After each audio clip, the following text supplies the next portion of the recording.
Hey guys, this is Jamie again out at Seven Stands Farm, and we're here today with An Peischel. She is the original importer of Kiko goats into the United States. Brought the first 4 bucks, is that correct? First 4 bucks, yeah. First 4 bucks that were ever brought into the U.S. She did that. And we're here at the sale, the Carolina Kiko Classic here in Asheville, and I have the opportunity to talk to her and ask some questions and get some video footage and learn from her. She's going to help me out as well when we're talking about all this stuff. So I hope you enjoy it, and we're just going to ask some questions, or we're going to let Dr. An actually introduce herself, give a little bit of background, and then we'll ask a few questions. So, An, if you will, just kind of introduce yourself to us, or let us know about yourself and all of your accomplishments. Well, first I was originally from Pennsylvania, from a hog farm and beef cattle, and we had 500 acres of alfalfa and grass hay and rye and wheat and barley, and sold buckwheat to Aunt Jemima. And then I went to Penn State and did my undergraduate work in animal science at Penn State.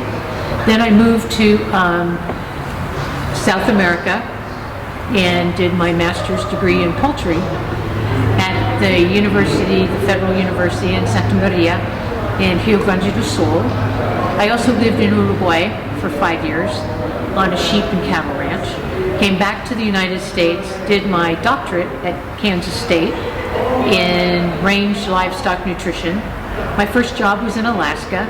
I ran a big beef cattle research center there. And in the process of being there, I did some traveling through the continent of Africa, working with some goats, but mostly beef cattle. And then from Alaska, moved to Hawaii, which was an interesting move. It was a warm move. Oh, I guarantee it, from snow to beaches, to the beaches. And worked at the University of Hawaii Hilo. And my first job was with goats, and so started with goats in 1985, and hadn't had any experience with goats, but sure had to learn fast. Started doing artificial insemination and worked with dairy goats, beef cattle goats. And then as I decided to leave the university, I went and worked on a large ranch, Ka'apapala Ranch, down in the district of Ka'u on the big island of Hawaii. And so that's where I started with about 700, 750 Spanish meat goats. Okay. And then from there, started breeding, and I realized that the goats that I had to work with were not good mothers. They didn't have a lot of milk. They were more on the feral side of Spanish meat. And so I started visiting with a friend of mine who he happened to come up for a vacation from New Zealand, and he suggested that I go visit the goats in New Zealand. And I said, okay, sounds like a good idea. So I went down and I spent some time with Ron and Sue Cornelius at Kerry at the land court facility, and that was a boar goat facility. And we were sitting at the dinner table one night, and Ron said to me, you need goats that have been in the mountains, up on high country, up in rugged country, eating lots of weeds. You need to go to the South Island and visit with Garrick Batten. And Garrick had started the Kiko breed in the 80s. And started with a base of feral goats. And then he used the Anglo-Nubian, the British Toggenburg, the Alpine, and the Saanen to start developing the Kiko meat goat breed. It was a composite breed. I spent about a month with Garrick, crawling around the mountains, getting stabbed by gorse. And when I first got up on the top of the mountains, it was a really rainy day. And I was just looking at all the bushes just blowing in the breeze, and it wasn't even windy. And it was all the goats, the does, and all the little kids. They were all out there eating in the rain. And I decided that that was my breed. Yeah. So they were very tough even there in New Zealand. They're very tough in New Zealand, and so I picked 4 out that I wanted. I wanted the top of the group, and made arrangements to have them sent to the U.S. I was living in Hawaii, so they came into Honolulu, spent time in quarantine, and then they came back to me. So I bought them in 1990. They came into the States, into Hawaii in late 90, and then my first breeding with them was in 1991. How long did they have to stay in quarantine there? Or I'd say that's a pretty laborious process too, isn't it, to get animals shipped from another country to here? Yeah, they had to come from the South Island by boat to the North Island. Then we had to truck them to the airport to Auckland. Then we had to fly them from Auckland to Honolulu. And in the meantime, you've got to go through brokers. You have to go through U.S. vets. You have to go through the Ministry of Agriculture vets in New Zealand. And then you have to deal with the airlines, because they have their specific regulations on crate sizes, number of animals, how they're packed, how they're put in the crates. And then when they get to Honolulu, you have to have a trucker meet them there. Then they go into the quarantine station, and in quarantine they're there for 30 days.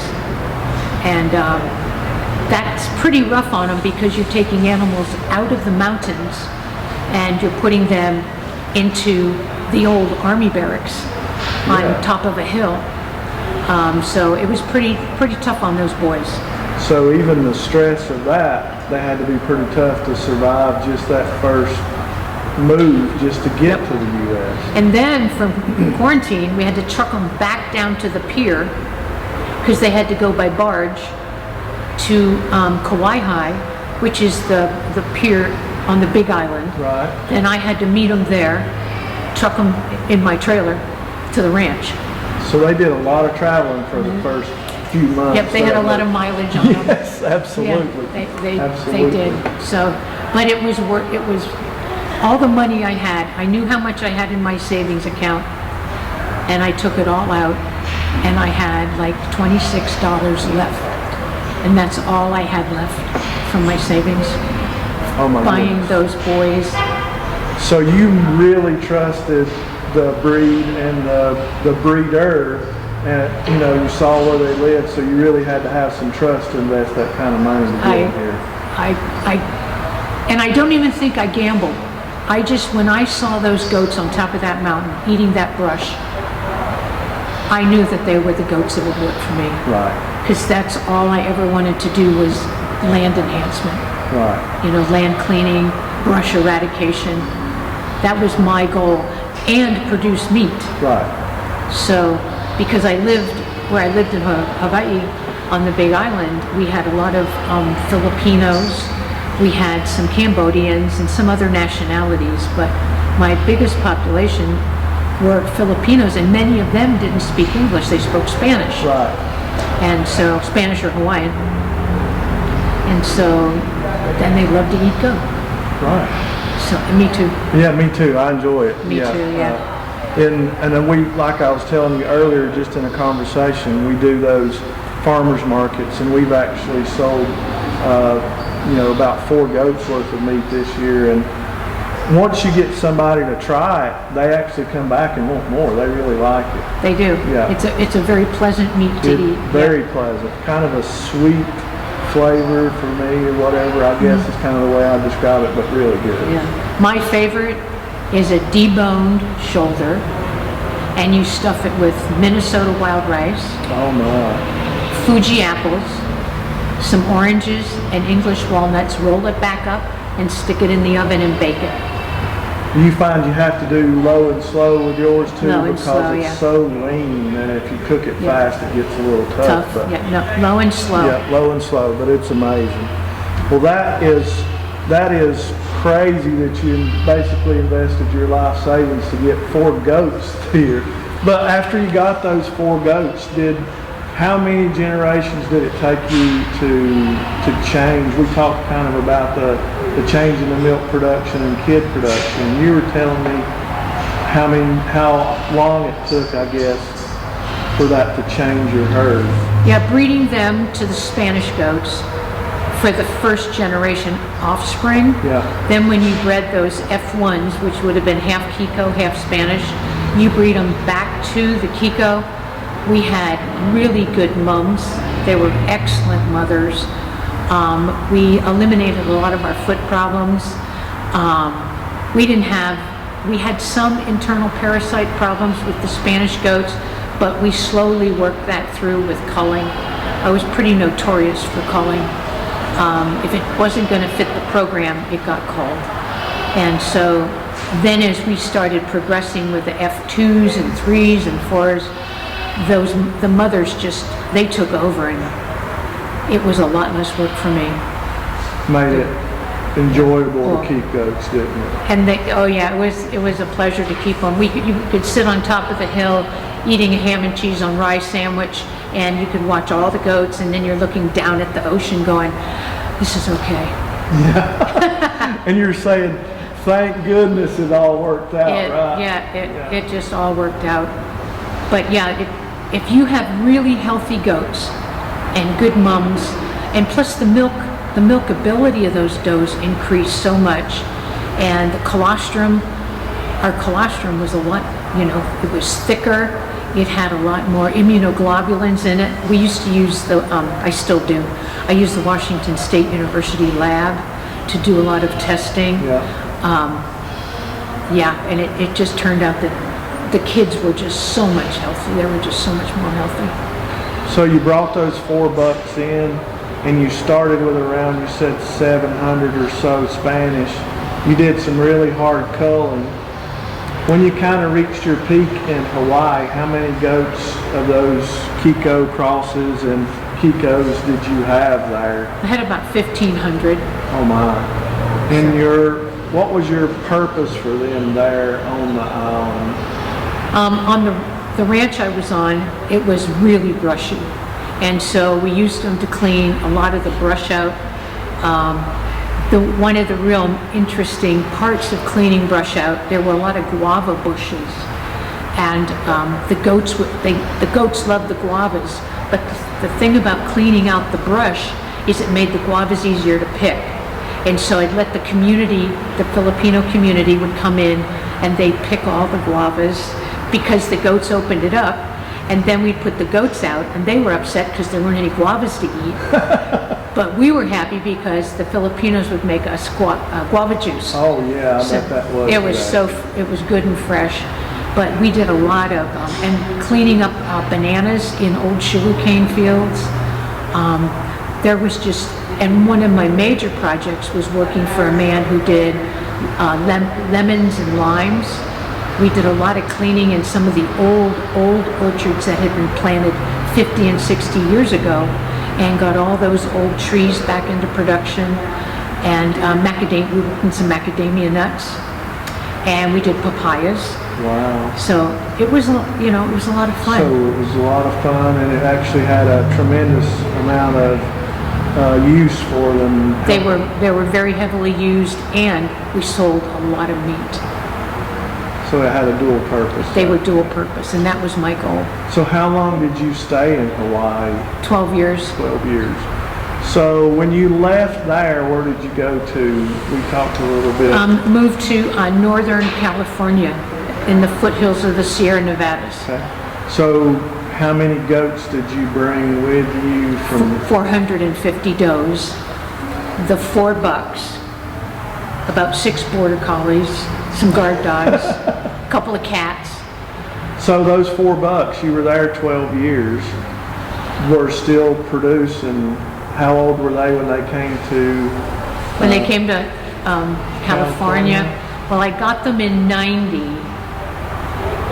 and moved to California in 97. Okay. So they were 7 or 8. 7 or 8 years old, so they were still producing. And I had them collected. I had a semen processor. I flew her over to Hawaii, and we collected semen off of them twice. in the islands. Wow. And then when I got to California, I had a gentleman come and we collected semen 3 or 4 more times. Do you still have any of that semen? Oh yes, and I still use it. Still use it. Yep. That's great. Do you sell it? I sell it. Okay. That's good to know. Yeah. So if anybody wanted to buy semen, how would they find you and do that? They just have to get a hold of goatsunlimited.com. Goatsunlimited.com. Goatsunlimited.com. Yep. Right. So that kind of just came up. That's good to know. So you brought 450 to Tennessee. No, to California. Yes. And you stayed there for? I was there for 7 years. And you did a lot of land management there as well, is that correct? I did a lot of land enhancement in the forest, especially in ponderosa pines, because they're very valuable trees. Right. And it takes about 70 years for them to grow. But you get, and if it's all brush, because the brush sucks out more water, it takes the trees longer to grow. So we were in there taking all the brush out. At the same time, we were doing fire abatement.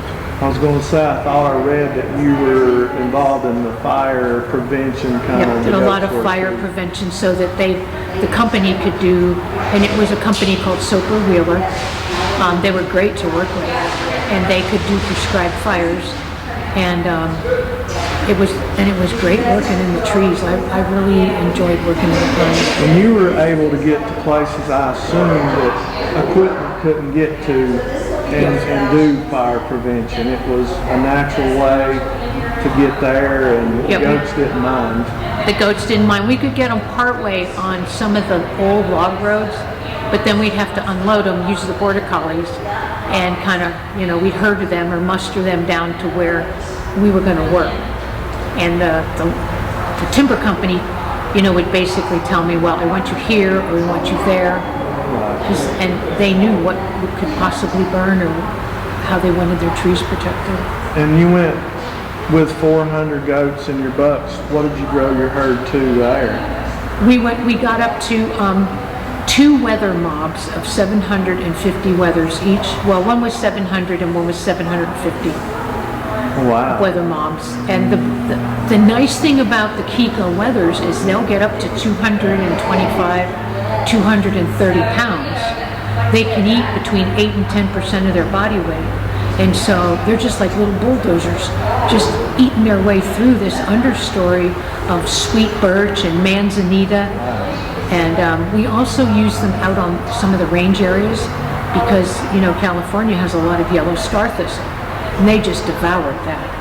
So they were just useful in many ways. It takes about 3 years to take a really infested area of yellow star thistle and bring it into really nice vegetation or grass for beef cattle. So just a question popped in my mind. So a 250-pound wether, from birth to that, how long does it take a Kiko to get to that? About 4 years. So about 4 years. That's when they hit their peak weight. Their peak weight, yeah. Right. So they mature over, like all does, bucks and everything, mature weighted about 4 years. Yeah, they're fully matured about 3.5, usually 4 years. Okay, that's good to know. That's something I hadn't thought about. Yeah, because a lot of people want them to just be big right now, but you just have to give them a little bit of time, and then all of a sudden you go out one day and it's like, where did that come from? Yeah, poof, I have a big goat now. Exactly. Yeah. Well, that kind of leads into some of the questions we talked about earlier. Then we'll get on. You live in Tennessee now. I live in Tennessee now. Yeah. And did you move from California to Tennessee, or was there another stop in there? No, California to Tennessee. Okay. Well, go ahead and tell us about California to Tennessee, and then I'll ask my question. Okay, I moved from California. It was really hard. It's interesting because it was really hard to get contracts for browsing and fire and ladder fuel. And now that California's burning, they're looking for people to do what I started to do 20-some plus years ago. Right. But now it's hard to hire labor. It's very hard to get people who want to work that hard, putting up fences, or even if they're going to use invisible fence or no fence, you got to herd them. So I just decided that by moving, a job came open with the Extension Service at Tennessee State University and the University of Tennessee. And I thought, oh, this would be a great way to get information out and work with people, help people, whether they're professionals or homesteaders. And so I took the opportunity to work as the extension agent. I worked there for 15 years and did started the Master Meat Goat Producer program and put 5,000 families through that program in the 14 years. Wow. Yeah. Now I did, when I was in California, Roger Ingram, who was the extension agent for Auburn, and he was in Grass Valley, we started the California Browsing Academy. And we did that together for 12 years, and I had done 3 or 4 programs before I started working with him. And we had a lot of people attend, even firefighters. That's great. So how many goats did you bring from California with you to Tennessee? 350. 350. Did you have those bucks still, or were they gone by? They were gone. They were gone, but you still had them collected. I had them collected, and I have a lot of their sons and grandsons and great-grandsons. And they're still just as good as those were? They're still just as good because of the selection that I did. Right. Okay. So that's something that we talked about, you coming to Tennessee and teaching these classes. And I asked you a question earlier when we were kind of talking. What do you look for? How would you tell me or a new producer that was going to a sale or looking to buy their first goat, what's some things that you can look for or questions you can ask to get started on the right path? First thing I'd want to do is make sure you understand your own farm. Okay. You know what your vegetation you have. You have facilities that are set up, you're ready to do goats. Then you want to start looking for a breeder that's in your area. So they're going to be a little more environmentally adapted. Right. You can't, the Kikos environmentally adapt great if you give them 3 to 4 months. But if you can find somebody in your area, like you, Yep. that has Dr. Fred, Right. that is doing exactly what you would like to do, that can really help you. Yeah. And then for me personally, I set my doe base first.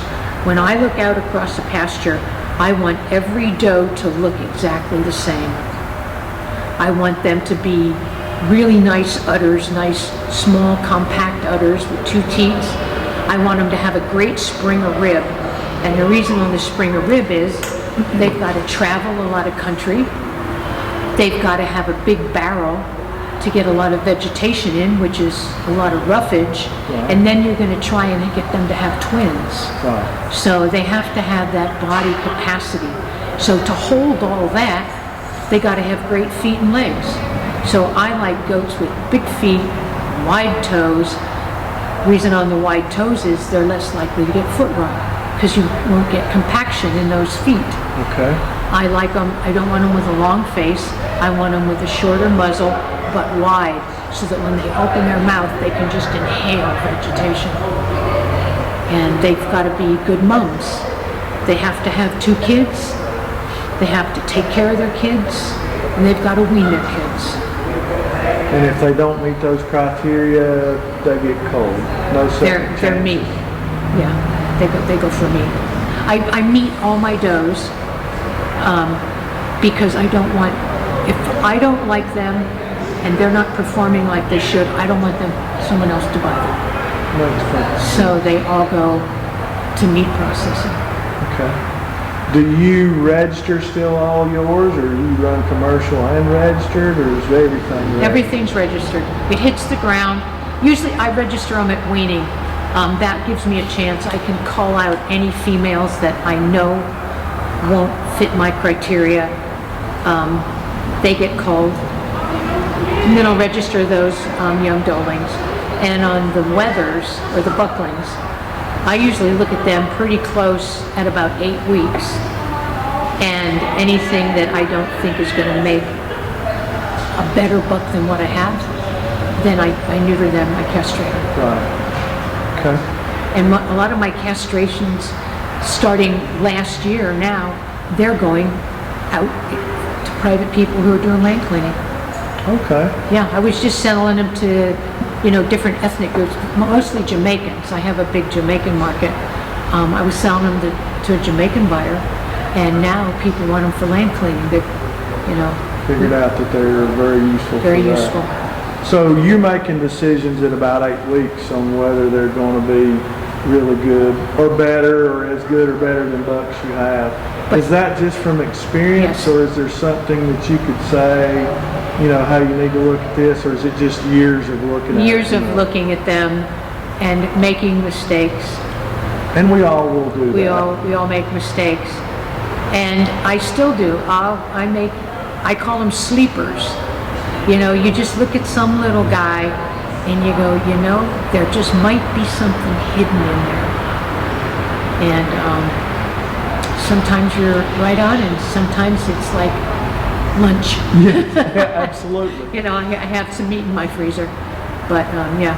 But, you know, I think we need to take those mistakes, so to speak. We should learn from them, though. That's the way I've learned some of my best lessons, is by Oh, me too. actually making a mistake, not worrying about always being 100% right. Just, you know, just try it. If it doesn't work out, you can always kind of move on or Yep. get rid of them then. Yep, so that's what I've done, yeah. Is the doe or buck most important? You want to ask that Oh first? yeah, for me it's the dough.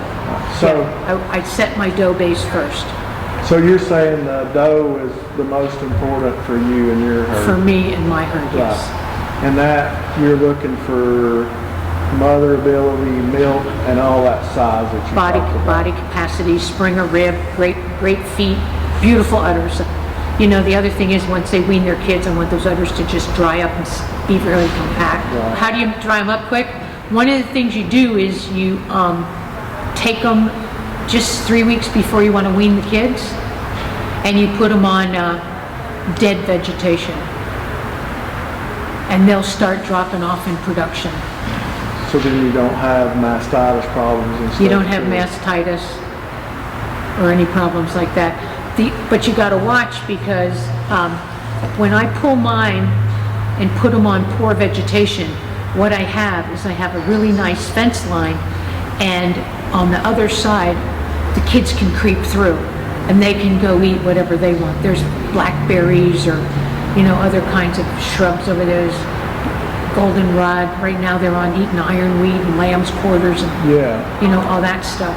So it's like you're creep feeding them almost to a new vegetation. So- Yeah, but the does are on drying and dead vegetation. So they're going to stop producing as much milk because they don't have the nutrition, and that Yeah. kind of helps slow everything down. And the other interesting part is, once you start drying them off like that, other generations down the line will start backing off on milk as you get, you know, closer. Like, I think, well, I'm on my 15th or 16th generation of Kikos, and there's a few that I'll dry off like that, but the rest of them, they just dry off, and I'm just creeping the kids. Gotcha. So, tell us, now that you're in Tennessee, what do you mostly do with your goats there?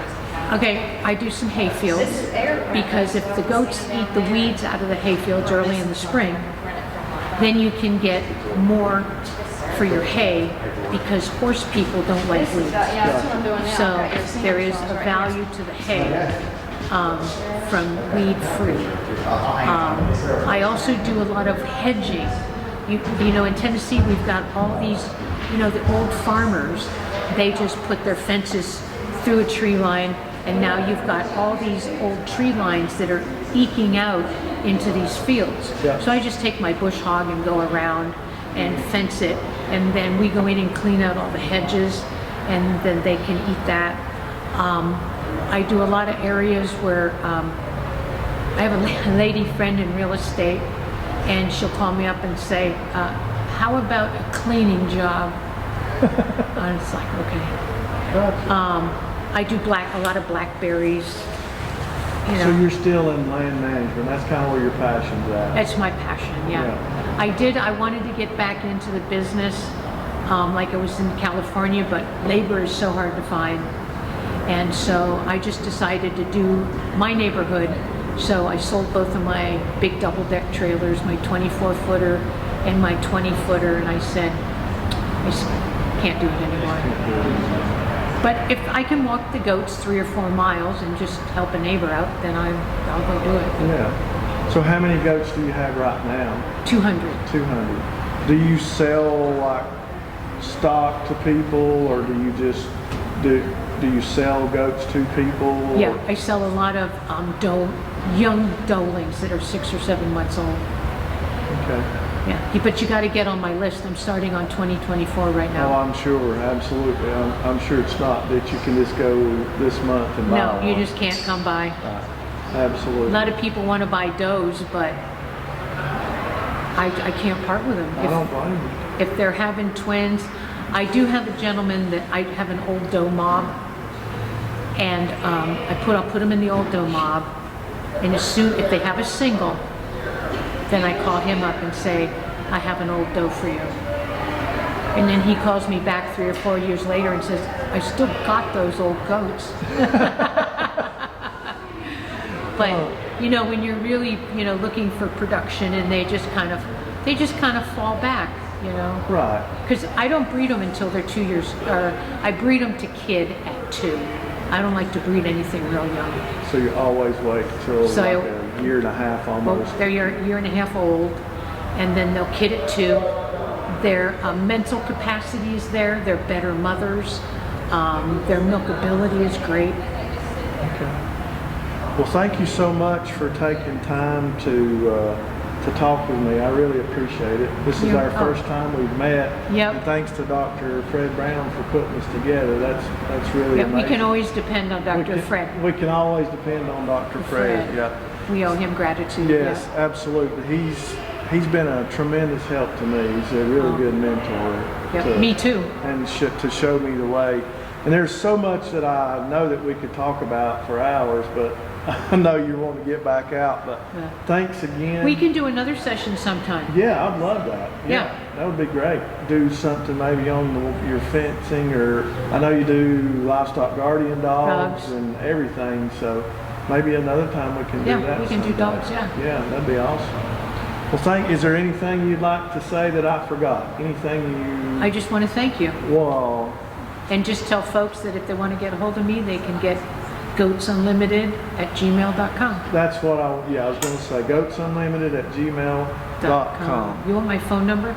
You want to give it to me? Sure. Yeah. It's 615-772-7467. All right. And the best time to call me is dark time. Dark time. Dark 30, right? Dark 30, yes. Because you're busy with goats anyway. I usually don't come in for supper until dark 30. That's amazing. And Dr. An Peischel. Yes. Is that correct? Did I get it right? Peischel. Peischel. Peischel. It's Peischel, yeah. Dr. An Peischel. Thank you so much. You're I welcome. really appreciate it.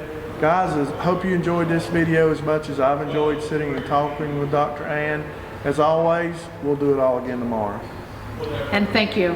And thank you so much. You're welcome.